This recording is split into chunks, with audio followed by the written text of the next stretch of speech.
hear that? What?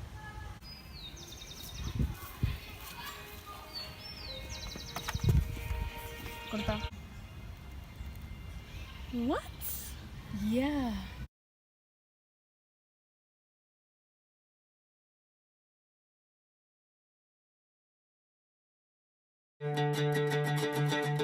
Hello, we are Francesca Ledesma, Jacinta Dauro, Franco Serafini, and Dimitri Elpech, and we're going to talk to you about the game 080 and our empire.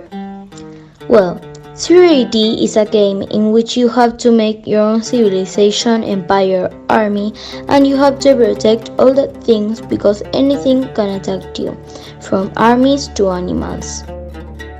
In our case, we're the Seleucids. The Seleucid Empire was a Hellenistic empire, that is, a successor state to the Empire of Alexander the Great.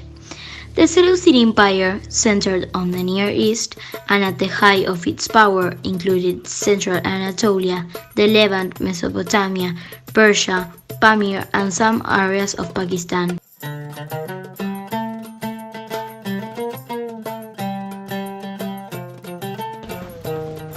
The big problems that they had were the Seleucid War, which were a series of conflicts between the Seleucid Empire and Parthian Empire, which resulted in the ultimate expansion of the Seleucids from Persia and the establishment of the birth of the Persian Empire.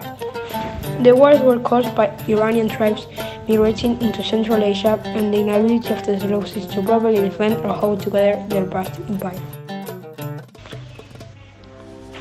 Battles between the Parthian Empire and the Roman Empire began in 66 before Christ. Wars began under the late Republic, which Crassus led and continued through the Roman and Sasanian Persian empires.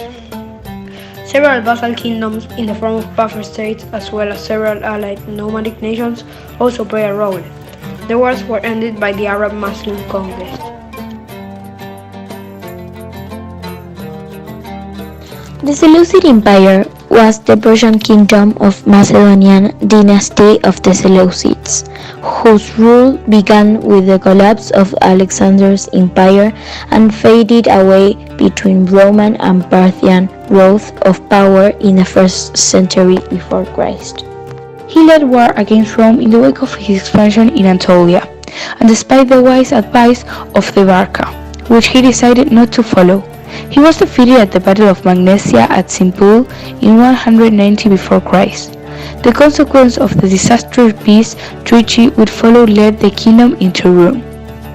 And Antiochus III died in 187 before Christ during a camping in the east. Antiochus III's death marked the end of the Seleucid Empire as a great power.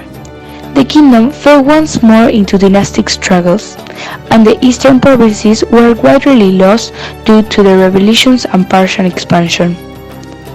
Much worse was the Roman interference in the empire, largely influencing the dynastic quarrels and foreign policy, such as in 168 before Christ, when the Romans forced Antiochus V to withdraw from the successful Seleucid campaign in Egypt.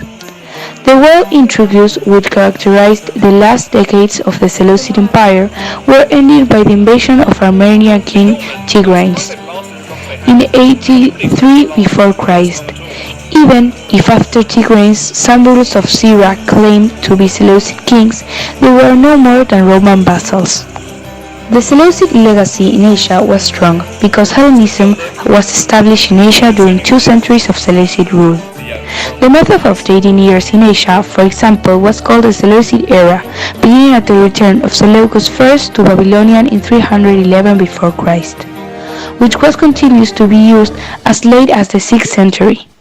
In fact, the Seleucid legacy lasts throughout Roman, Persian, and Sassanid dominion until the Arabian invasion of the 7th century introduced Islam. The weak red changing the global order and learning from history, it's also the first of merit independent lesson from history regular series for CIMCAC. They powered go down his throat, cut off his head, and send it back as a warning to others. No, this is not the sense from the last episode of Game of Thrones. This was the passing of Marcus Licinius Crassus in 53 before Christ. Rome, richest man, a member of the first triumvirate with Julius Caesar, and the man responsible for putting down the pirates that menaced the Mediterranean, met his ignoble and fighting the greatest challenge the Romans ever faced in the East Bank.